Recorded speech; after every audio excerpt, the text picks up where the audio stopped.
Let me add one other dimension to the basic scenario that you described, and that is that the Europeans especially, but the United States as well, or at least key elements in the United States, believe that Russia is a mortal threat to them. So we're not only talking about the Russians defeating Ukraine and threatening the future of Ukraine. We're talking about the Russians being in a much better position to threaten a conquest of Eastern Europe or maybe even more of Europe. And I don't believe that's true, but many in the West believe that that's true. That makes the situation that the West will face when Ukraine eventually gets defeated in Donbass all that more scary, all that more dangerous. And that then feeds into your question, what will the West do? What will the West do if, the Russians find themselves in a position where the Ukrainian army is beginning to crumble? This is a very real possibility. I mean, this often happens in protracted conflicts. This is what happened to the German army in the late summer and early fall of 1918. It was a formidable fighting force when it launched the Ludendorff offensives in March 1918. In fact, people worried that the Germans would win the war in March 1918. And of course, the war ends on November 11, 1918, with a devastating defeat for the Germans because the army just eventually fell apart. It crumbled. And I think that could very well happen to the Ukrainians. And then the question is, your question, what does the West do? And what can we do militarily? You say we have maybe two choices. One is to escalate, and two is to turn to diplomacy. But what does escalation look like? What's going to happen? I mean, is NATO going to enter the fight at that point in time? I don't think so. I think that we do not have the capability, number one. The European armies are pathetic fighting forces for the most part, especially the British and German armies. The idea that they could go up against the Russian army and defeat the Russian army, I would not bet a lot of money on that. But the more important point, Glenn, as you well know, is that the Russians have many nuclear weapons. And do we want to get into a war where we provoke the Russians into maybe using those nuclear weapons? I do not think so. So I don't think that the West has a military option. I don't see how the West can escalate in any meaningful way. And then you turn to diplomacy. But the problem with diplomacy from the West's point of view is basically what you're doing is negotiating your own defeat. You want to remember that this war is not just Ukraine versus Russia. It's Ukraine plus the West against Russia. And if the Russians roll up the Ukrainian army, conquer a lot more territory, and you decide that you want an armistice, you want to produce a frozen conflict, you want to produce something akin to what happened in Korea in 1953, you're basically pursuing an agreement that reflects the fact that you were defeated. So the fact is that the West and the Ukrainians have no good options whatsoever if the Ukrainian army falls apart at some point, or if the Russians just push them back at a much more rapid pace than has been the case so far. Yeah, well, this is what I find mind-boggling about the NATO's position, though. That is, if there's a real fear of an expanding Russia that is pursuing territorial expansion towards Europe, why no diplomacy, though? Because if there is no peaceful settlement, some deal which the Russians can get some security guarantees, the only way they see it possible as having peace in terms of pushing NATO back would be through territorial conquest. That is ensuring that Donbass, ideally Sumy, Kharkov, and of course Nikolaev and Odessa would be under Russian control. If this is the case, then the danger of having Ukraine into the NATO orbit, it would be it would be less of a threat. So it just looks as if by not wanting to do any diplomacy with the Russians, we're handing them the only option left, which is, well, seize territory. This is how you will have your peace. It's just very strange if that is our main concern. That is, especially when you see the war going the way it is. And even if we do want to escalate, I think, as you said, the Russians, how much more direct involvement by NATO would they accept? And, you know, we saw only, was it yesterday, last night, or this morning, we saw these reports from Poland. They argued that this Russian missile, the KH-101 cruise missile, apparently had violated Polish airspace. Again, I don't have any way of affirming whether or not this is correct, but it looks like the Russians are taking a bit more freedoms than they did in the past. I saw they, for example, bombed the Latvian honorary consulate in Slavyansk. It just looks as if they are signaling to NATO now that enough is enough. And so even if we could escalate on the side of NATO, we had the capabilities to do so, and our politicians would be mad enough, it would probably get up there. It wouldn't get the same soft response as it did in the past. None of this makes any sense to me, though. So please.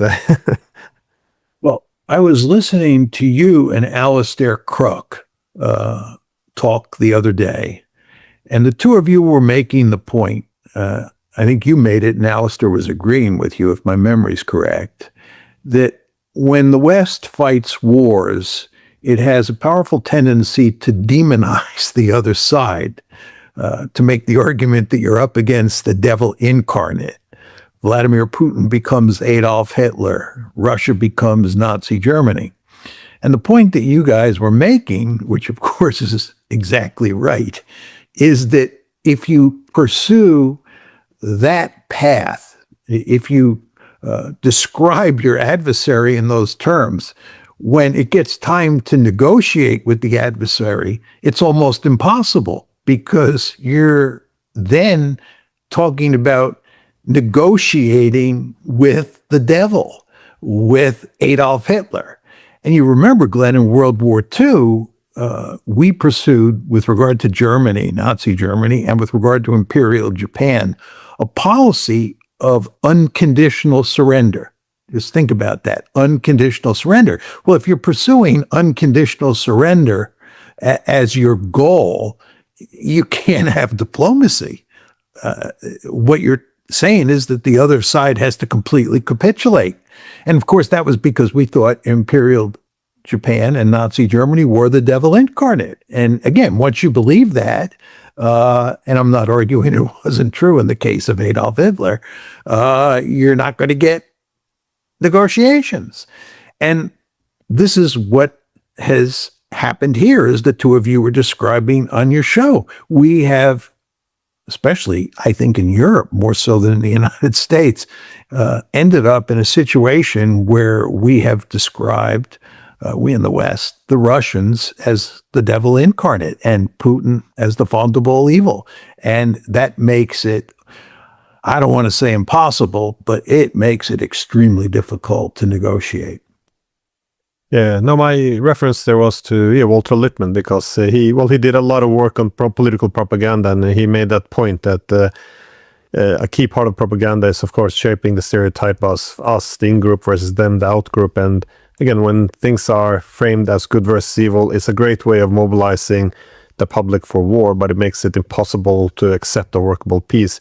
Initially, his first work organized around the Bolshevik Revolution, because the Bolsheviks were presented as pure evil, but when it was evident that they would come out on top, you needed a good deal. It proved that it was quite difficult to tell your same public that you would make a deal that actually your opponent has some reasonable arguments. And again, I think people like Trump might be able to pull it off. I saw him, after saying that the Iranians are pure evil, he suddenly suggested that, well, the Iranians have a legitimate concern. They have reasons to want to have ballistic missiles. I don't know any other politicians who could pull that off, but with Walter Lippmann, I think he extended it also to World War One, because in order to get the Americans into World War One, you really had to paint the Germans as just pure animals. And but the problem then was there was a lot of possibilities to find a diplomatic path out, that is a peaceful a peace settlement before, as opposed to having to defeat the Germans completely. And even when the Germans were defeated, Lippmann's point, if I'm not mistaken, was that once you defeat evil, it has to remain defeated. So it became this very humiliating defeat, which laid the foundation for another world war. So it's always dangerous. It's not in your own interest to demonize your opponent. And we don't seem to learn that from history, it seems. Glenn, two points on this of a historical nature. When the United States went into World War I, we declare war in April of 1917. There were huge numbers of immigrants in the United States at that point in time. Huge numbers. And of the big five European immigrant groups, the most immigrants, the number one country that produced immigrants to the United States was Germany. And the number two country right behind it was Ireland. So it was guaranteed that the U.S. Army that went to fight in France would be filled with Germans, German Americans, and Irish Americans. And Woodrow Wilson's great fear was that the German Americans would not fight against Germany and that the Irish Americans would not fight with the British. That caused us to ramp up the propaganda campaign against Germany in truly extreme ways to make sure that German Americans and Irish Americans joined the fight with enthusiasm. And by the way, the anti-German campaign in the United States during World War I is really hard to believe. If you go back and look at what actually happened, there's a huge literature on this. Because again, German Americans were the largest of the big five European ethnic groups that had poured into the United States from roughly the 1830s up until World War I. That's point number one. Point number two is, I think Lippmann graduated from Harvard in 1909, and of course we get into the war in 1917. And he had been a very active participant in public debates, and he was a big public intellectual in the United States before World War I. And he was clearly identified as a progressive, and he had great faith in human nature and so forth and so on. But witnessing the propaganda campaign in World War I fundamentally changed his thinking about the world. He was truly amazed at the extent to which propaganda squeezed out logical thinking and basic recognition of simple facts. He was really taken aback. And that had a profound influence, as I said, on his future thinking about his fellow human beings and how to think about, politics and just relations in general among people in a particular country or between different countries. Well, it was an interesting generation, because up until then, political propaganda, it hadn't become such a dirty word yet. I mean, I think it was the Germans who made it very dirty after, especially the First World War, but also, especially the Second. But when Lippmann and Bernays, all of them wrote all their work on political propaganda, essentially the argument was that, this was a necessity. That is, as the world became more complex, you expand voting rights. How would democracies be able to function? How would you, get everyone to have a common understanding of the world and, march intact and agree or have a consensus on these matters? So, the idea that the average voter would have, a good comprehension of, everything from Brazilian agricultural policy, human rights in Indonesia, the political issues between, Russia and Georgia. It's nonsense. No one's going to know this. But we see yet in conflicts, such as when Russia invaded Ukraine, suddenly the entire collective population of the West suddenly knew exactly what this war was about. They didn't need to know where it was on a map or the history or context, but everyone kind of had the magical formula. This is a struggle between liberal democracy and an autocracy. We all know, we were all told it's a struggle between good and evil. It's a unprovoked invasion, and it's just like Hitler. And once you have that formula served, everyone marched in line. And I think this was why initially people like Lippmann thought political propaganda was a requirement. But of course, after seeing the uglier side of it, I think people like Lippmann shifted. I can make another point on this. No. Because I actually teach a course called War in the Nation State, and I have a whole lecture that deals with this general subject. If you look at propaganda in World War I, what you see is that there is much more use of propaganda in the Anglo-Saxon countries, and here we're talking about Britain and the United States, than there is in France, Germany, and Russia. And the reason for that, in my opinion, is because Britain and the United States, and especially the United States, are physically separated from the European continent. And you're going to find many people in both of those countries, both of those Anglo-Saxon countries, who believe that what happens on the continent does not affect them because they're protected, in the British case, by the English Channel, and in the American case, by the Atlantic Ocean. This is the logic that underpins isolationism. Why does isolationism grab hold of so many people in the United States in the 1930s and the early 1940s? We don't want to go to Europe.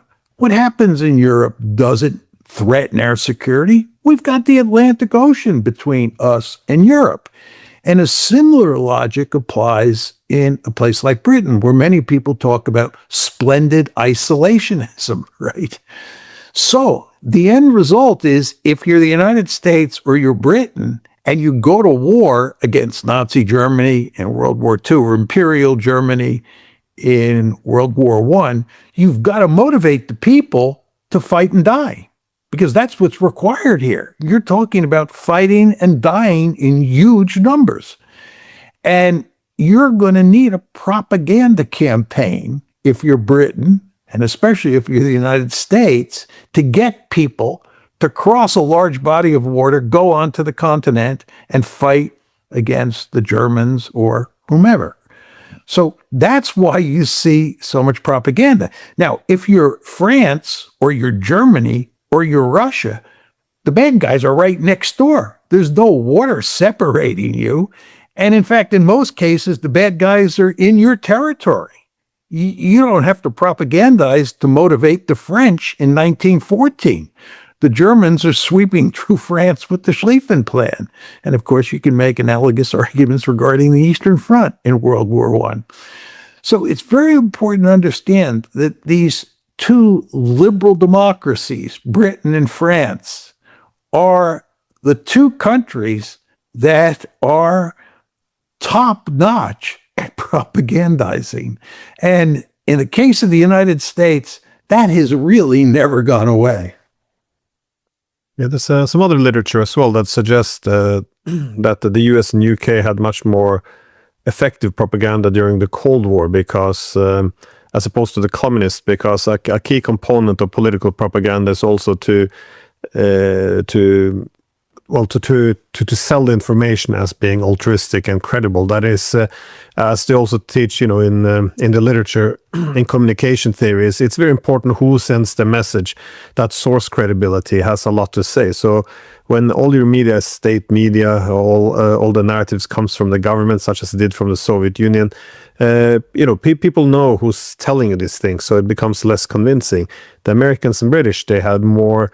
They could use private corporations. They established the NGOs, which are actually financed by governments. So they had a way of laundering the political messaging, which made it much more convincing. But on that though,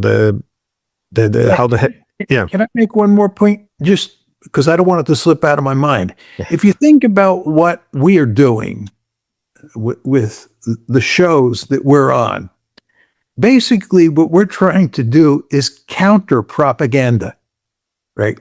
Our basic worldview is that if you look at what the U.S. government and the West European government says, West European governments say about Russia and the Russia-Ukraine war, this is propaganda. That's our view. And we're trying to counter that with facts and logic. And I would argue that if we were in a real war with Russia, right, we would be taken off the air immediately. And we might even be thrown in jail. And by the way, this happened in World War I and in World War II. There were real limits to what you could say that was critical of the government. And if you were trying to undermine the propaganda campaign that the government was waging, the government would throw you in jail. And as we both know, the state is enormously powerful, and states grow even more powerful in wartime. So we should understand that we're fortunate at this point in time that we can make our arguments and avoid getting thrown in jail. But that would not be the case if we were involved in a full-scale war with Russia.